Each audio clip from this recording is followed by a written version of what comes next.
Mr. Stephens, Yes, Miss Yasmin. thank you so much for welcoming us into your beautiful home. Thank you. Amazing Thank, decor. Props to you. thank you. I appreciate that. Yeah, wonderful. I appreciate the format that my wife gave me to address. So yeah. Welcome to Daring to Survive. How long have you been out now? Oh man, I've been out.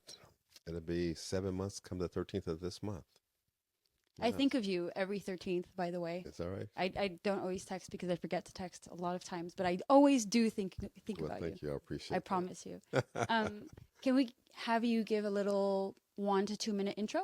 Yes, my name is Sidney Stephens. I served 28 years, 8 months, and 23 days of a 35 to life sentence due to three strikes.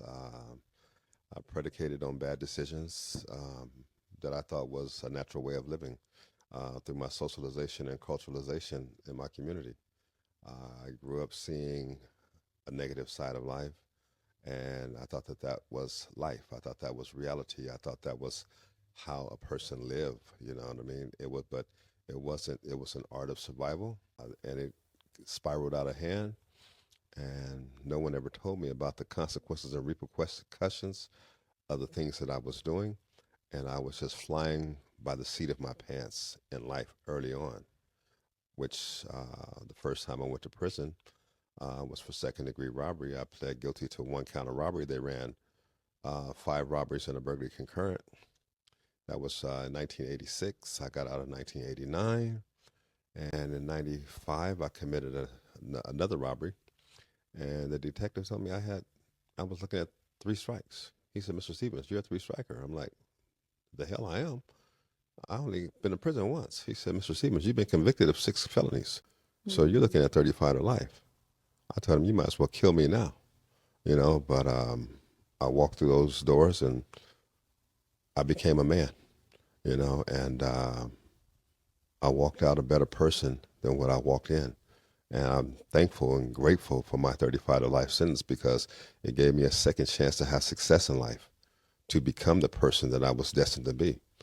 And I got a chance to find reality. I got a chance to find myself, uh, my spiritual partner, my wife, my queen, stood right by my side. And every day of my incarceration, I felt free.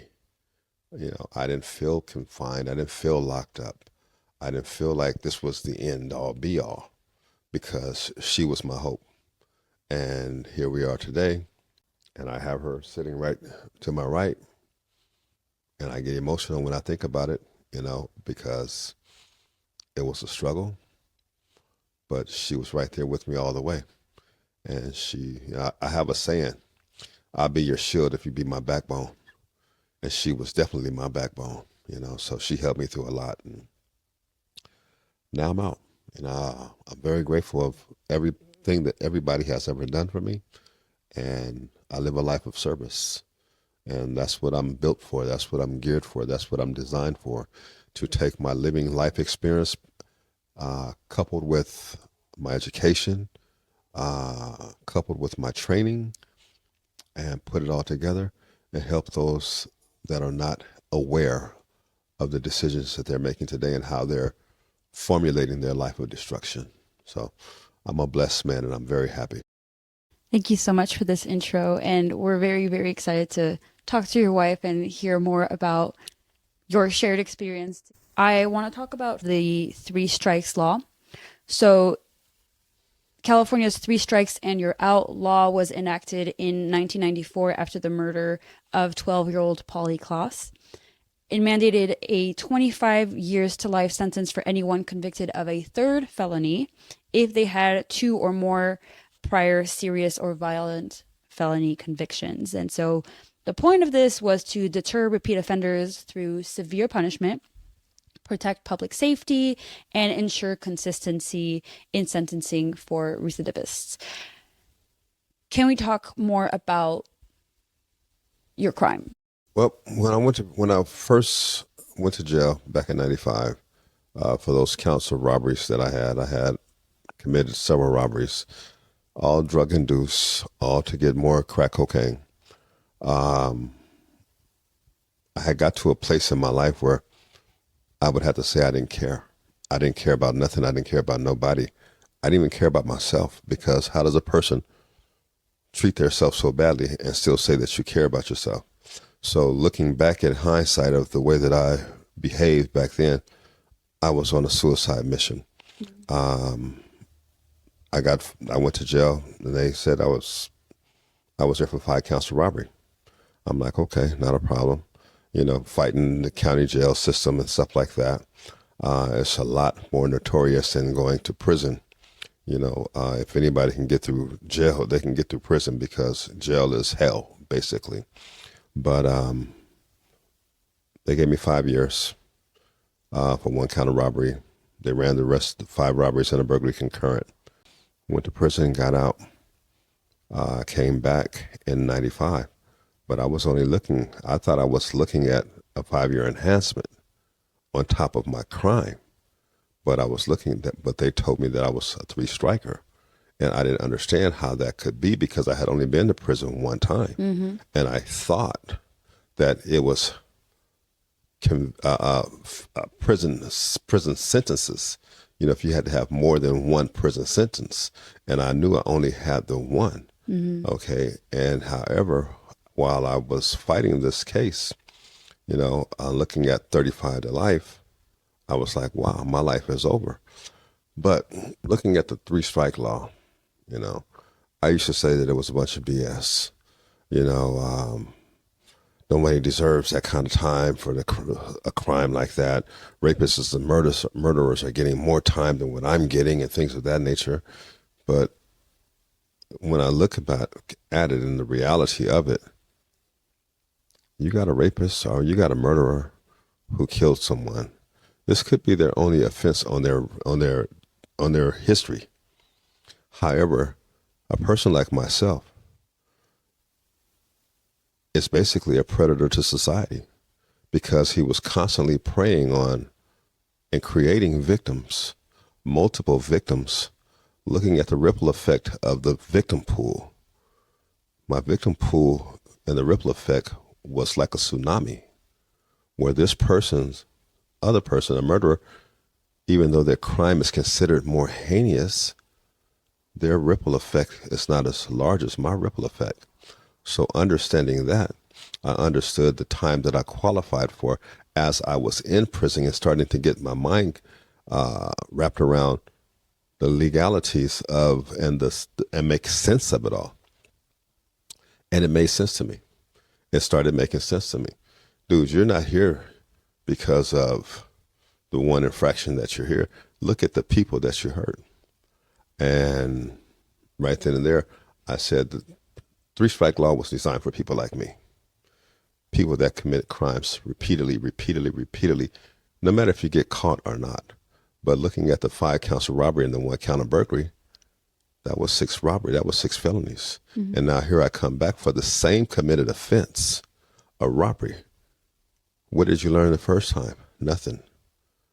Only thing I learned was how to be a better criminal, because at that time, rehabilitation wasn't even a thought of Department of Corrections. Yeah, it was just California Department of Corrections and not California Department of Corrections and Rehabilitation. Right. Then they put the rehabilitation on there. Mm-hmm. And then the rehabilitation was a joke at first.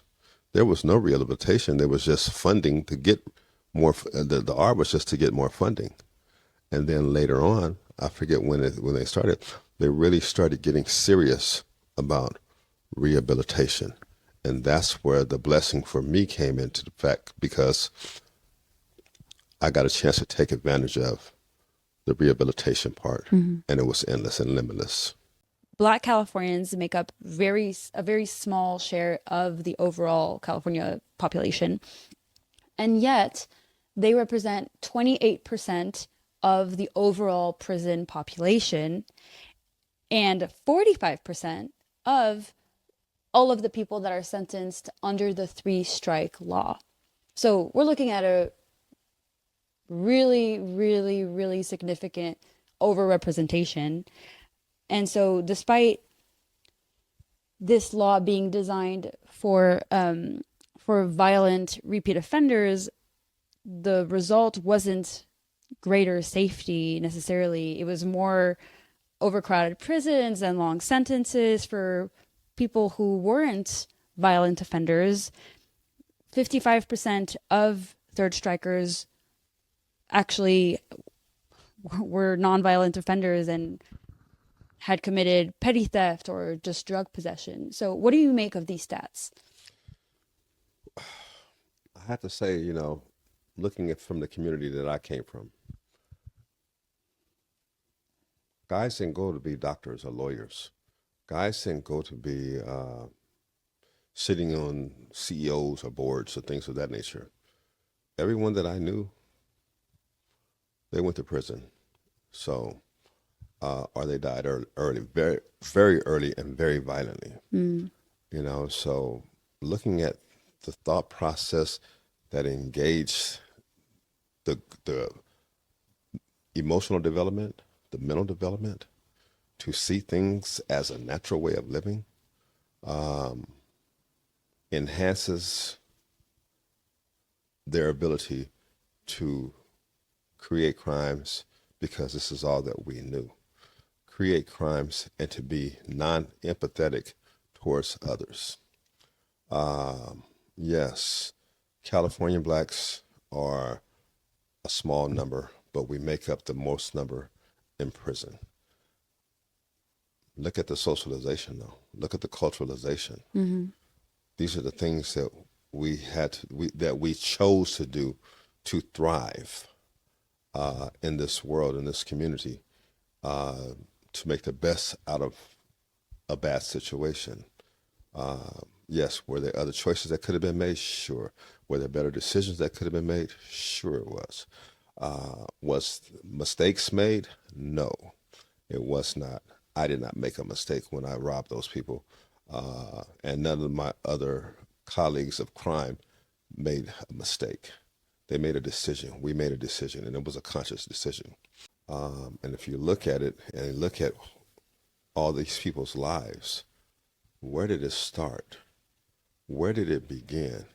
What was the catalyst and the nucleus to propel this number to be an alarming number to where people are looking at it and they just see the number? Wow, that's so significant. Look at the community. Yeah. Look at the development, emotional development, the spiritual development, the education. A lot of us didn't take education serious. Hell, we was lucky if we made it to be 18. And we thought we made it once we got 18. Most young men, such as myself, I lived an adult life from the time I was 14 years old, selling drugs, staying out all night, things of that nature, all which added to my ACEs score. Yeah. So I was destined to, looking back and looking at the science of it, I was destined to come to prison. So perfect segue into ACEs. So ACEs are adverse childhood experiences, which are defined as serious or stressful events that happen before the age of 18 and that disrupt a child's sense of safety, stability, or bonding. They include experiences such as physical, emotional, or sexual abuse, neglect or abandonment, witnessing domestic violence, and parental incarceration, addiction, or mental mental illness, or exposure to community violence or chronic poverty. How many ACEs did you have, Mr. Stephens? At first view, I think I had 8. But looking back at the ACEs, I have 10 out of 10. 10 out of 10. I have 10 out of 10 now. I have to say, before I move on, Say that again? I didn't say anything. I said before I move on, I just want to convey empathy. I just want to hold my hand out to you and what a survivor. Thank you. What a survivor. I'm going to share some stats now about ACEs. So people with 4 or more ACEs are 7 times more likely to be imprisoned, and the higher a person's ACE score, the greater risk for poor health, addiction, and contact with the criminal justice system. Of course, the suicide rates skyrocket.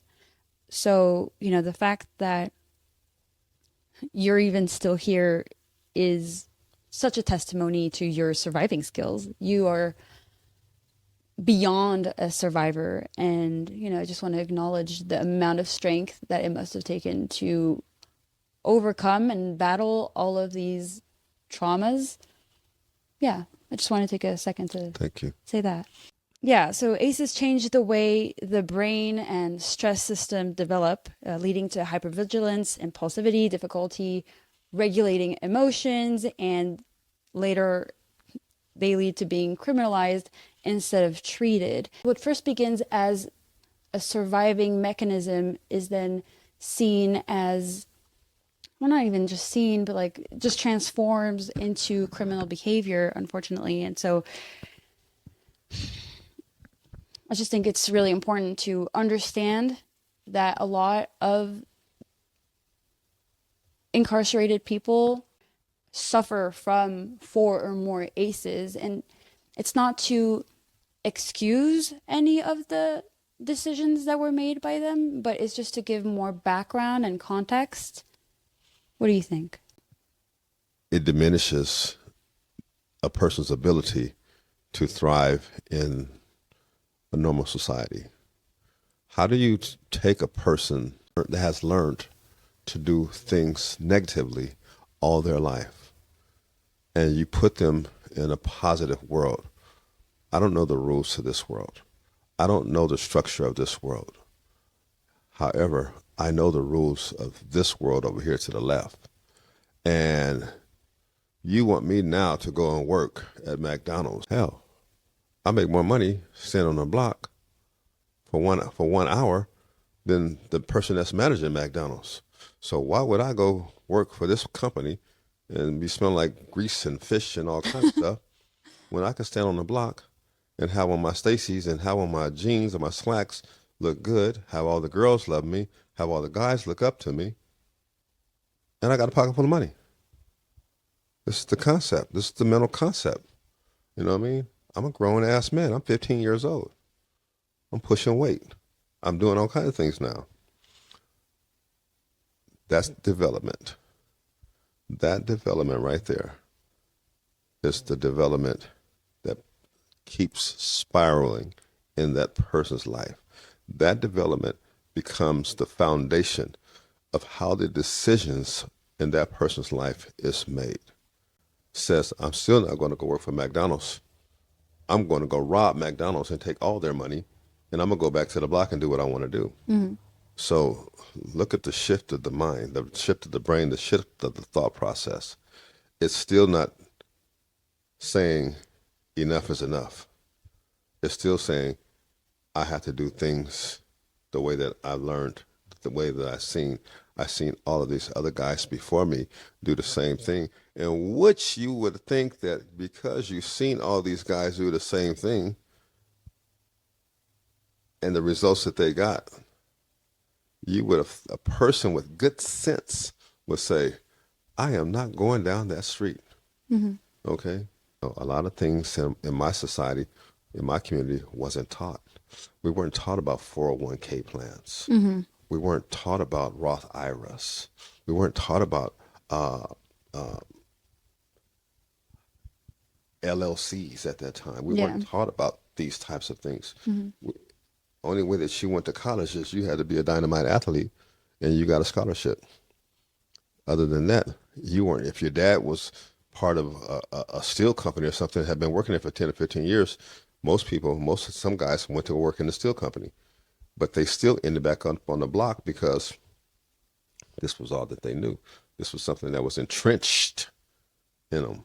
Mm-hmm. And I didn't understand that word entrenched until I started going to the board, until I started looking at the psych evaluations when they said this was deeply entrenched. Mm-hmm. You know, what the hell you mean deeply entrenched? It's deeply rooted in you, dude. Mm-hmm. Okay? And guess what? You need to find a way to kill that weed. Weed be gone is not going to do it.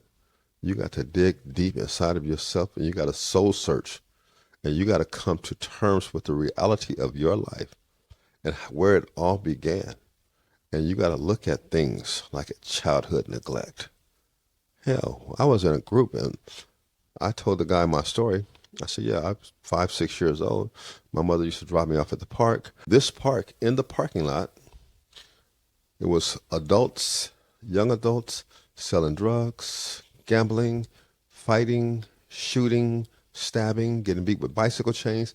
These are things that I seen 6, 7, 8, 9. If you're my mother and you drop me off at this park and you know what goes on at this park, that's childhood neglect. Yeah. That's basically childhood endangerment. And now I realize when he told me, dude, you suffer from childhood neglect. And I'm like, dude, you got me messed up. My mama had steaks on the table every single night. Are you serious? I used to hate steak so much. Mom, can we have chicken or something? But I thought I had a good childhood. And to me, I did have a good childhood.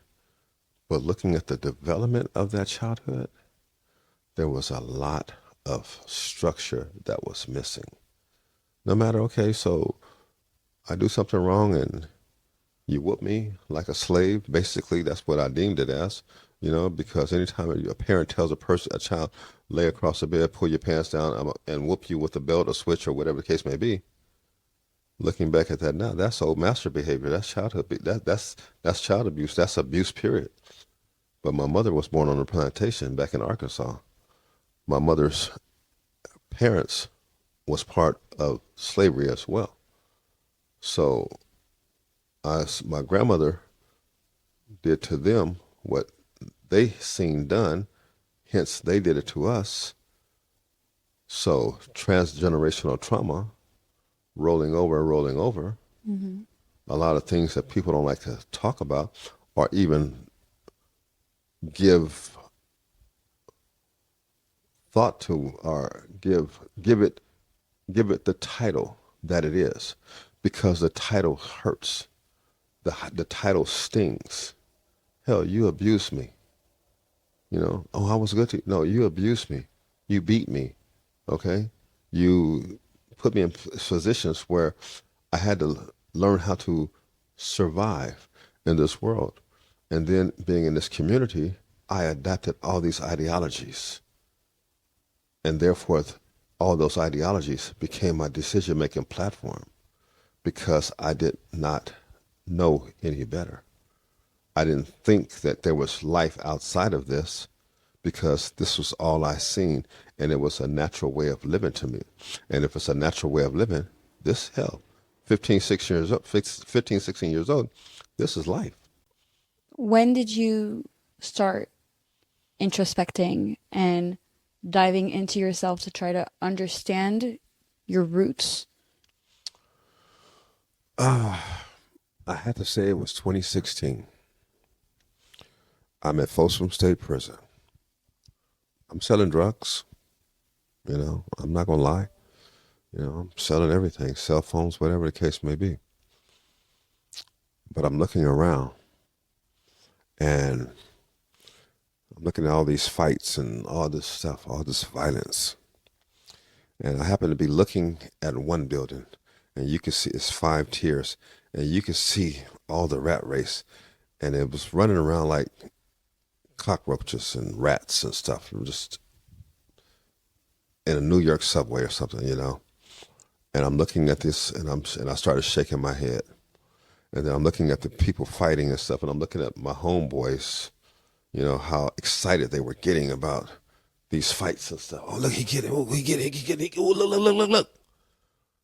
And I started thinking and feeling like, this is what excites you? This is what excites you? Is this supposed to be exciting? I'm like, and I start looking around. I'm like, I'm better than this. I'm better than this. I'm better than P55312. And it's time to make some changes in my life. And I started working on myself, slowly but surely. And I said, you know what, Sidney? Your mother did not born you to be a common criminal. You come from good people. You're better than this. I'm not better than nobody, but I'm better than P55312. And if I start acting like it, I make no apologies to nobody. And I think in that year is when I really stepped into manhood, started making better decisions, started making better choices for myself. Still doing the same thing back and forth, dibbling and dabbling in drugs and things of that nature. Sending money home to my family, being a source of income. And my thing was this: I'm already incarcerated. I already got life. Y'all don't have to do no hustling. I'll do the hustling and I'll provide, what I can when I could, But it wasn't until 2018 I had made that decision to change it, and I started transforming. But there was some setbacks, because I hadn't fully stepped into the life of recovery, transformation, reformed. I had one foot on one side and one foot on the other side, thinking I could live this duality of life, when in actuality, the only thing I was doing was tearing my soul even more. But it was October 30th, 2018. I stepped onto the yard, and I was at Donovan State Prison. And when I stepped on the yard, I looked to my right, to my left, and I seen these officers. And then I panned across the yard, I seen two more officers. I panned to the right, I seen two more officers. And I panned a little bit more, and I seen two more officers. I said, something's not right. As I proceeded to go to work in the laundry, these two officers started moving. Those two officers started walking across the field. And I said to myself, they're here for me. By the time I got to the far right, I was surrounded by officers. It said, Stephens, put your hands behind your back. I'm like, what'd I do? You know what you did. Put your hands behind your back. Put my hands behind my back. They took me to AdSeg. Well, can you explain what that is for? Could you explain what that is for our listeners? Excuse me. Could you explain what that is for our listeners? Just They took me. They took me to control and to strip me out because they had several 1030s, which is confidential information that says I was selling drugs on the yard, I was extorting people on the yard, and I was a shot caller for the Crip organization. I'm not a gang member, so how could I be a shot caller for the Crips? Anyway, so they stripped me out. No, they left me in a holding cell, and they just patted me down at first, and they had a toilet at this holding cell. And I pushed the button, and the button worked. I had 4 grams of crystal on me at that time, crystal meth. I flushed the crystal meth. And part of me was saying, don't you flush it, don't you flush it, don't you flush it. But I flushed the crystal meth, and I said, it's over. They came back and they searched me. They stripped me out at that time. So if they had found it, I wouldn't be sitting here talking to you right now, okay? But I flushed it, and from that point on, I started making better decisions, better choices. My wife would tell you, even after that, there were times I was like, I got to get back in the game. I got to get back in the game. She's like, oh, hell, you will. You know what I mean? So she says, you're more valuable to me home than doing what you've been doing. It was 2018. Then I got to Chino State Prison, and I got involved with NA, AA, Celebrate Recovery, anger management, lifers groups, and I really started taking things serious. It wasn't until I took Victims Impact and sitting there looking through those 13 modules of different crimes, burglary, rape, robbery, of domestic violence, and so on, all the crimes that are on the statute, and looking at these people's stories and listening to these people and how they were victimized and how they were hurt, and then starting to understand the ripple effect of the crime. The robbery that sent me to prison for 35 to life was at a beauty salon. I robbed a lady named Beauty Salon in Redlands, California. I figured I could go in there and get the money with the least resistance. I went in there and I think I came out with $50. The least amount of money I have ever gotten, but the most time I've ever gotten. and it was just wild to me. But this is what did it for me.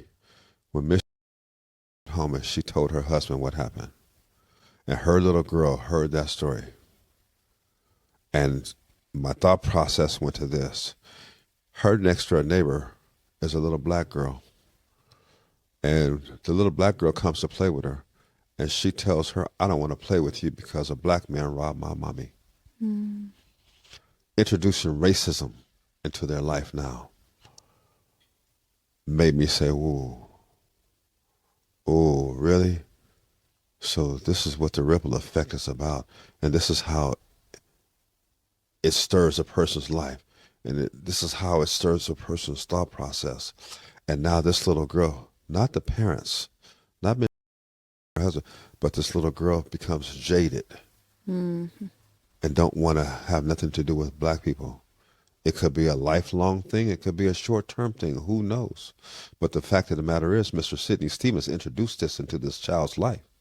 And when I started looking at stuff like that, looking at stuff differently, that's when I said, nah, I'm finished. And I really started diving into myself. I really started diving into the understanding, the science of, how I became who I was and why I need to change and how my family is going to benefit from my change. Went to college, got 2 degrees, graduated with a 3.96 grade point average.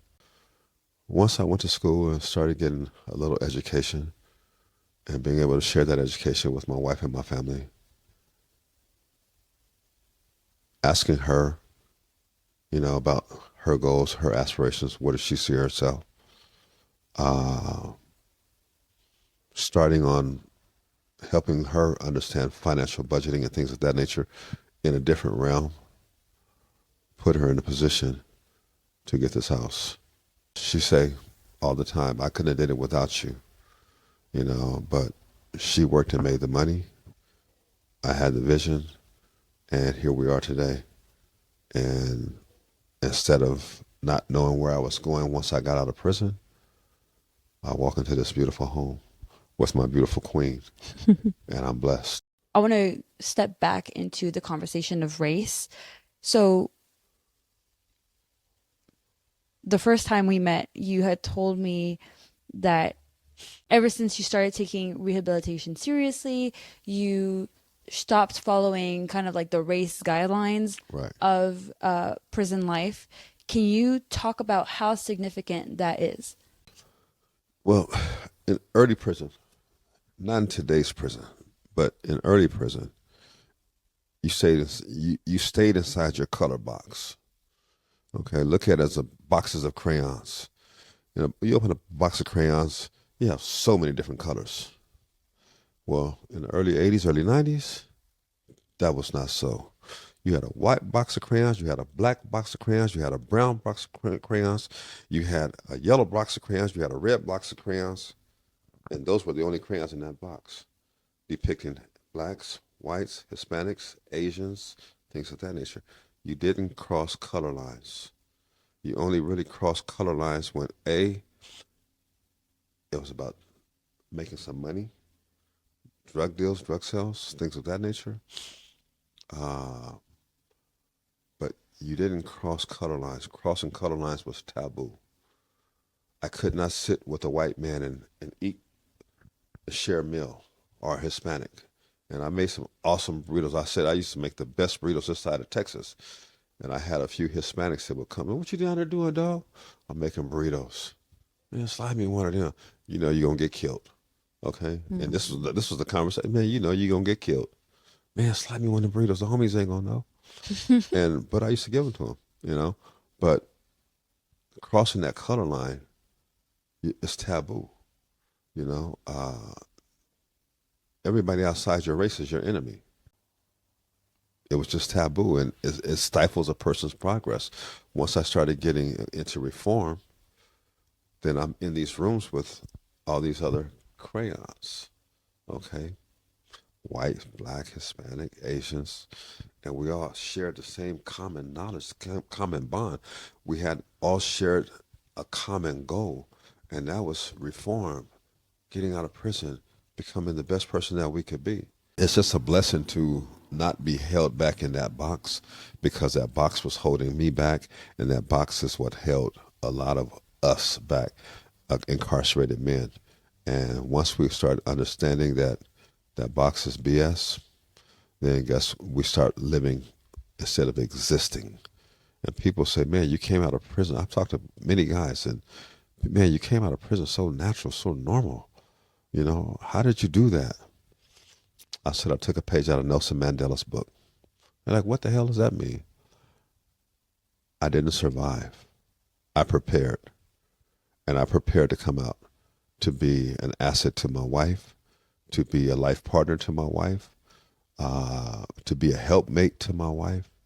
And if I'm all those things to her, then everybody in my circle of love benefits. Let's talk about Tory Lanez. Oh, Mr. Lane. Mr. Lanez, so you were at CCI where Tory Lanez is after shooting Megan Thee Stallion. Mm-hmm. What was your relationship to Tory Lanez?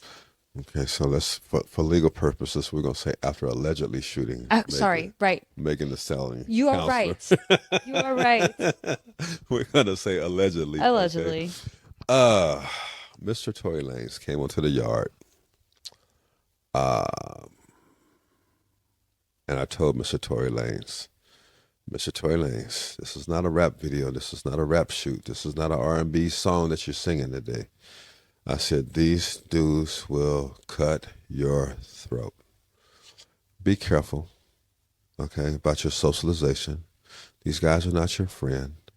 They don't give a damn about how much money you got. And all that you got, they're trying to get. Anyway, me and Mr. Tory Lanez had many conversations about his conduct, being a buffoon, you know, just buffoonery after buffoonery, just his acts of silliness, acting like a clown. And I told him, bro, you better than that. He said, well, how old was you when you started getting it together? And I told him, I said, I just started really getting it together 2016, 2018. You see, I'm not there yet. I said, but it's my job to put you there. It's my job to give you the information. It's my job to inform you so that you can be a better person and start making better decisions, my brother. Okay? This is what our job as older men is, to enlighten the younger man so the younger man don't have to make the mistakes of that the older man has made. You're right, bro. You're right, bro. You always giving me good advice. You always giving me good advice, bro. Okay, so I'm out of prison now. And I have a few mentees that I still mentor back in prison. And matter of fact, I think it was me and my wife. We were talking on the phone. She said, did you see the news? I'm like, no. She said, Tory Lanez was attacked in prison. I'm like, what? So I looked at the news, and the news said what it said, and he got stabbed 14 times. And these are the things that I was seeing that I was trying to prevent him from experiencing. Because, like I said, prison don't give a damn if you got a Grammy, an Oscar, an Emmy, or a Tony. You're just prey. That's all you are to people that thrive on victimizing. You know, and they don't give a damn because of your fame, you know. And he used to always tell, I'm an A-list celebrity. I'm an A-list celebrity. I said, check this out, dude. You ain't shit up in here, okay? You just another dude in blue. That's all you are, you know. But I hope, I pray that experience of near death gave him some enlightenment, to where he may say, you know what? He don't even have to say, Sid told me about this. No, I just hope that he has a sense of enlightenment to where that it brought change to him, to where he started taking life serious and started taking his place in life serious, meaning being in prison. Where I first met you, you had condemned. You had that was just came off of death row. You had life without the possibility of parole. You had level fours, you had level threes, you had level twos, and you had level ones, all living in the same yard. So the guys that were upper levels weren't used to talking. The guy, when it came to a problem, the guys that from the upper levels, they weren't used to just having a fist fight when it came to a serious altercation. They were always plotting murders, and any time you take a knife out to the yard to stab somebody, you can say, "Oh, I wasn't planning on killing him." Well, what the hell you take a knife out there for? Mm-hmm. So they were plotting murder, and so being in that environment, is destruction can happen at any time. So like I said, I wish the brother well. God saved him for a reason, and I hope he finds his purpose. So uh, every person that I deal with, me and my wife and my mother-in-law was on our way to a trip, and one of my mentees called me, and he was telling me about him getting his education, taking things serious. Big bro, I hear everything that you tell me now. I know you thought I wasn't listening, but I hear your voice constantly, and I'm taking a page out of your book. I constantly hear this. I'm taking a page out of your book. I'm taking a page out of your book. Taking a page out of my book means stepping away from all the BS. Taking a page out of my book means start taking life serious. Taking a page out of my book means educate yourself. Get you some education. Taking a page out of my book means finding that true awareness about who you were and how you became that person and doing something to change it. Don't tell me, "Oh, I'm trying. Oh, I'm trying to do good, bro. I'm trying." No, because when you say try, you're leaving room for failure. "Oh, well, I tried, it didn't work." No, I don't use the word try. I just do. I just do. I have goals. I have smart goals, um, and I just do systematical steps to propel me to the next place that I want to be in life. And I reference this all the time, and will continue to reference this until the day I die. Uh, I have a dynamite support system who is my wife, lover, and my best friend. And she's a huge reason why I have the success that I have today. So they say behind every good man is a good woman. I tend to believe that today. Renee, Mr. Stephens, Renee, thank you so much for joining us.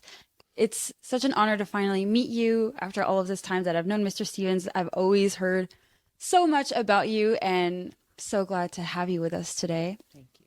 Can't wait to hear about your story. And let's begin with your love story and how it all began. Our love story began, well, my love story began in 1988 when I first seen her. She was having lunch with my sister, and I was serving time in Chino prison. And I said, "Wow, she's beautiful." And after I got out of prison, I would always ask my sister about her friend. "How's your friend Renee doing?" Tell her I said hi. Tell her I said hi. Um, and then she would be like, "Hey, tell your brother I said hi. What's going on?" So, and as much as I liked her at that time, I always felt she was out of my league. You know.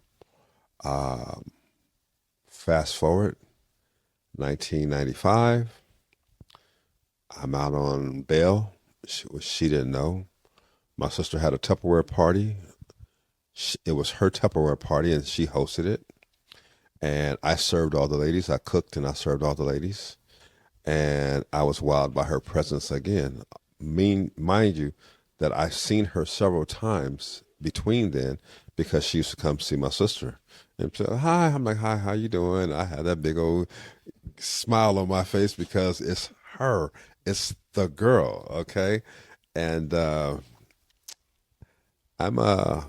babysitting my niece. Like I said, I'm out on bail. And I'm sitting there reading a Tupperware magazine. And when I get to the end of the Tupperware magazine, it says, "For Tupperware, call Renee." Call Renee. So I call Renee, and I talked to her. I talked to her mother at first, and she's like, "Renee, telephone." And so I said, "Hey, babe, how you doing?" So she says, who's this? I said, this is your man. She doesn't know who it is, okay? I said, this is your man. You know, she says, I don't know who this is, so I'm hanging up. I said, don't hang up. This is your man talking to you. Anyway, What a bold you move. know, yeah, so What a flirt, Mr. Stephens. I told her, you know, this is your man. And I said, you knew who I was last night when you were screaming my name in the heat of passion. And she said, Sidney? I said, damn it, let me know you know who your man is. Now, mind you, we had never had sex or none of that kind of stuff. That had never happened. But I said those words to her. Okay, And and you knew it was him. Sidney. That's funny. And I said, well, damn it, let me know who your man is, that you know who your man is. We've been together ever since that day. And so our relationship started with a lot of conversation, communicating. We learned each other from the inside out, from our souls. And that's why she always say, I know you. And she do, you know what I mean? But there's a lot of things about me that have changed. As I was fighting this case, and I told her what was going on with me because I did not inform her at first. And we fell in love. And I told her, she's like, why didn't you tell me that this is what was going on? I said, well, babe, I said, I didn't know that this relationship was going to blossom into what it is today. I said, but I was wrong. I said, because I never should have allowed you to make a decision without knowing all the facts. I said, and going forward, I said, I would never allow you to make a decision without knowing all the facts. And that was a vow that I made to her then. And it's a vow that I've kept. She was there with me through my court. I told my attorney that if this woman asks any questions, I want you to give her that answer. You have my full permission. And he said, why would you do that? I said, because I want her to always know that she can go to a trusted source of information and get the information that she's seeking if she does not believe me. We were together for 3 months on the streets. And this woman, this dynamo of a person, walked off 28 years, 8 months, and 23 days of my 28-year, 8 months, and 23-day incarceration. She was my strength. She was my light at the end of the tunnel. And she was my sole support system. She is the one person that I talked to every single day that I was allowed on the phone or whatever the case may be, and talked to every single day once we had the tablets, you know. 1,000 times. If I talked to her 1,000 times a day, 1,000 times I said, I love you. You know, and she said, I love you too. You know, I think you owe me a few I love yous, but, you know, so I could say I love you too, but no, but, you know, seriously though, got out of prison, thanks to you and your help, your tenaciousness. You did most of the work. Yeah, but I deserve very little credit. No, but I was there, but you refined what needed to be refined. You helped me along the way, with your constant nagging. With your constant persistence and helping me, and that showed me that, you know, I did not have it all together, that I needed some fine tuning, and you fine tuned me to where that my thought process matched my spirituality. And I think that's what they seen when they said, Mr. Stephens, we don't find you suitable. You found yourself suitable. And as you know, you were there when I gave the closing statement.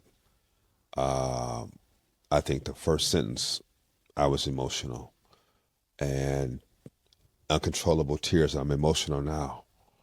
But it's this woman right here that allowed me to tap into my emotions constantly and to feel alive, you know, even through all the chaos that I had to live in.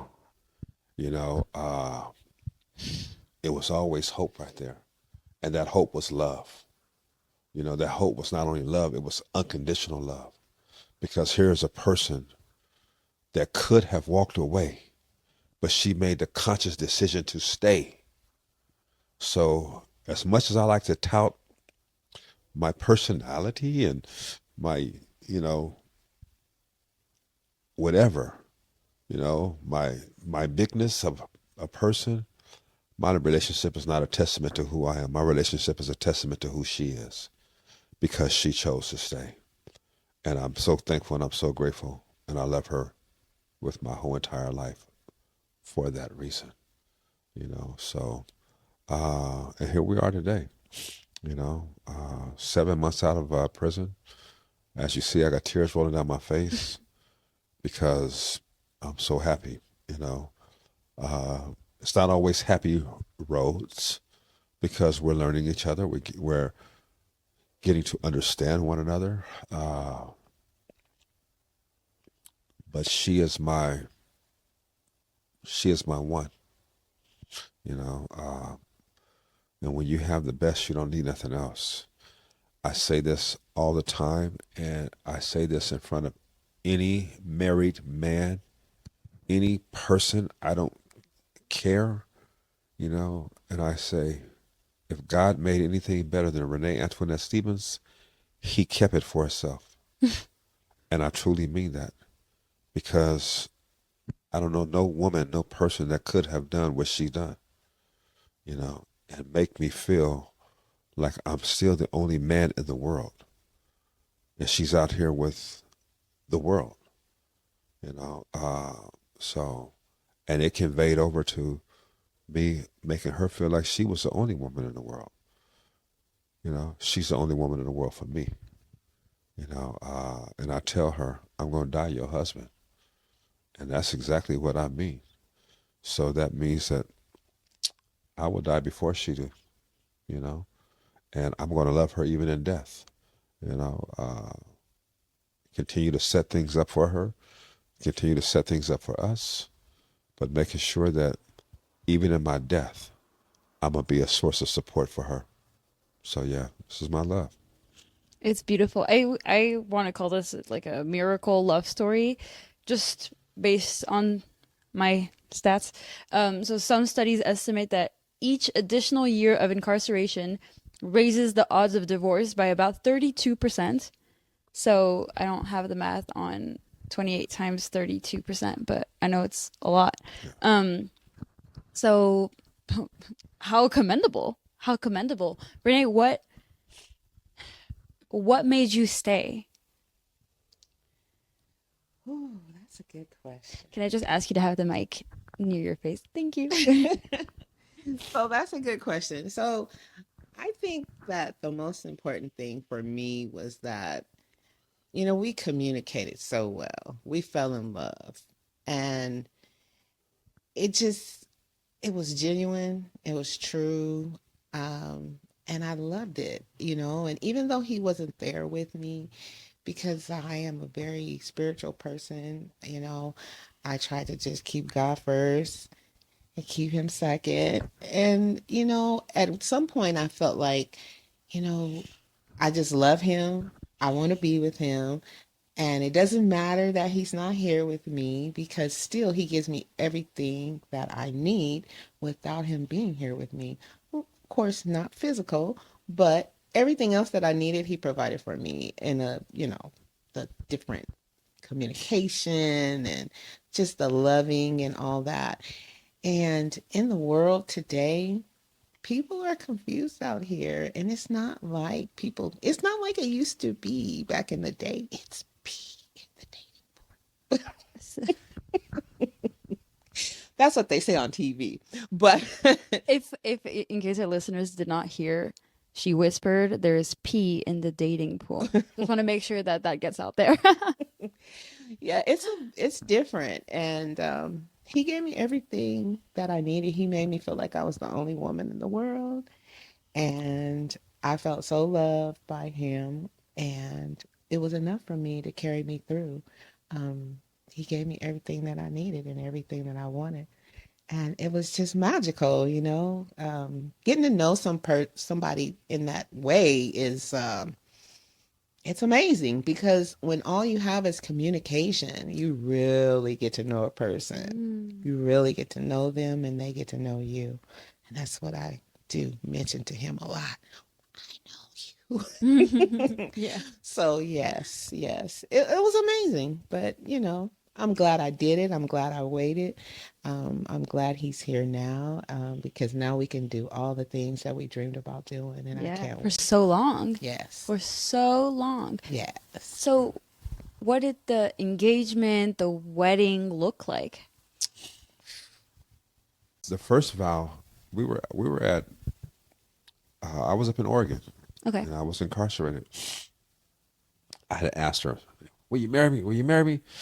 No, no. Wait till you come home. No, wait till you come home. Will you marry me? Will you marry? No, wait till you come home. I'm like, okay, cool. I said, I'm gonna ask you this one more time. Will you marry me, baby? She says, no. Wait till you come home. I said, okay. I'll never ask you again. And one day we were having a conversation, and she said, will you marry me? I said, what? What did you say? Oh, so you She proposed. said, I said, will you marry me? I said, I can't hear you. Okay, can you? Something's wrong with the phone. She said, babe, you know. She said, will you marry me? I said, every time you ask me 1,000 times, if you ask me 1,000 times, the answer is always going to be yes. So we got married while I was up in Oregon, and came down here. Lifers couldn't get conjugal visits, you know. So Oh, lifers can't. no, they Oh, could I not didn't at know that that. time. No, Oh, but now they can? now they can. Oh, okay. And I talked a lot of stuff. Okay. Oh, God. I'll do this to you, and I'll do that. I'll do. The master of the bedroom, anyway. But it was 26 years later that we got a chance to reacclimate ourselves to each other. And I'd be lying if I didn't say I had performance anxieties, because it's like, whew, you got a lot to live up to, buddy. Okay. Yeah. You talked a lot of crap. Okay. And now you got to perform. Okay. All right. Well, you know, that moment we had to spend with each other was beyond magical. It was beyond mystical. It was beyond beautiful. And for a man to sit here and tell you that and have tears rolling down his face, it was romance at its finest. Aw. And it was a lot of healing in that moment for both of us, you know, and it just allowed us to open up and share even more through that experience, you know, and through the experience of communicating afterwards what it was like to finally give ourselves to one another.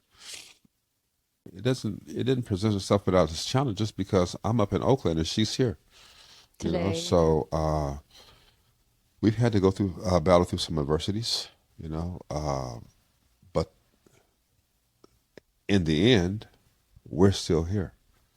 And like I told her, I'm not going nowhere, you know. And I made a vow to God. I made a vow to you.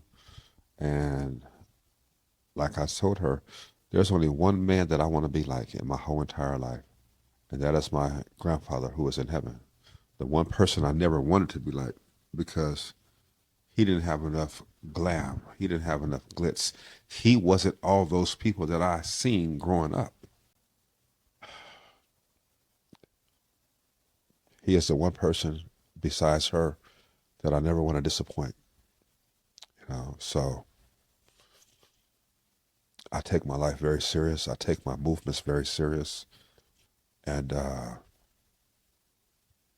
take my thought process very serious, because I have people that's gone to heaven that's watching, And for so long, I did so many things not to make them proud that I know they're looking down on me and saying, I knew you'd get it. I knew you would get it, you know. And so I never want to see her look at me with disappointing eyes. That would hurt me, you know. So I never want my kids to not to feel like they can't trust their dad. They can't trust their dad's decision making process, you know. So they're not the only ones. She's not the only one that suffered, you know. My kids and my grandkids have suffered as well, you know. So I'm doing everything today to make sure that I cement myself in this relationship, in our family, to make sure that I'm never going nowhere. You know, so that's my love story. That's my life, and I wouldn't change it for all the tea in China. You know, so yeah. Thank you so much for being so open and raw with us today. Thank you.